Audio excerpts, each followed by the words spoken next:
What's going on YouTube? In this video, I'll be going over how to get the different mission endings in Stalker 2.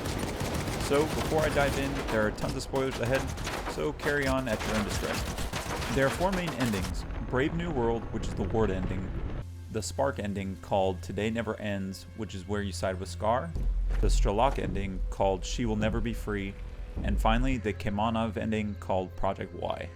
In order to get a specific ending, you'll need to make game-ending decisions in 3 separate main missions that are leading up to the end: Subtle Matter, Dangerous Liaisons, and The Last Wish.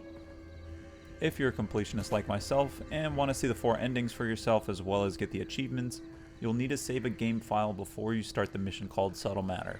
And one last thing of note before we go into the main missions: depending on which ending you're going for, you may not receive Last Wish as a mission, so keep this in mind. I'm going to start off with the Ward ending, as this is my favorite ending and it's the least bleak of the endings. During the end of the mission called Subtle Matter, you'll need to tell Scar that life is for the living, which will side him against you and you'll have to face against him during the final battle. And when you get to Dangerous Liaisons mission, there's a final cutscene at the end where you'll need to state that you are not Korshnov's enemy, that I am with you. This final story ending is where you actually get to walk out of the zone with your life, but you are constantly under surveillance of the Ward.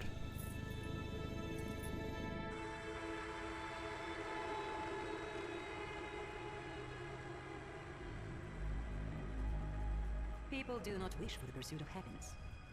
They need their happiness here and now. Moving on to the Spark ending where you side with Scar.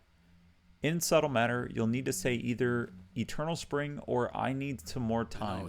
Depending on what your choices are leading up to Subtle Matter, the choice will be one or the other. When going through Dangerous Liaisons, you'll need to choose the Escape as the option. This ending is probably the most bleak in my opinion. You're left thinking that the zone is shining and is blissful, but in reality it's just your perception and everything is truly as it always has been in the zone, a horrible wasteland.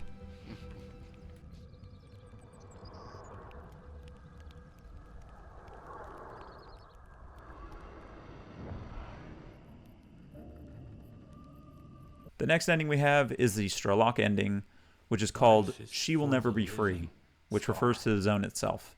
In Subtle Matter, you'll need to tell Scar that life is for the living, which again makes him your enemy down the line. In Dangerous Liaisons, you'll need to escape Colonel Korshunov, which leads him to be your enemy as well.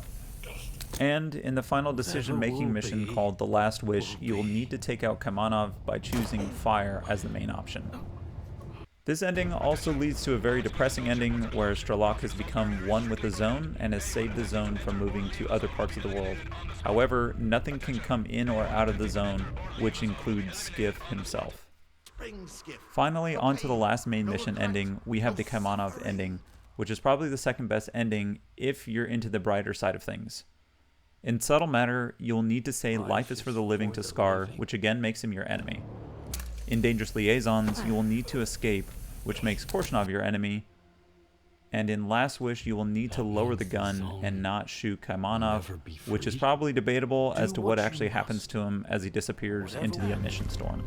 This ending leads us to Skiff being the person who enters the pod to save the zone from being concentrated in one area. The zone then starts to pop up around the world, which is something I believe would lead to the best scenario for further DLCs or future games, as the zone is now in other parts of the world besides Eastern Europe. If this video helped you out, please feel free to give us a like and a follow for more Stalker 2 content. And as always, happy hunting.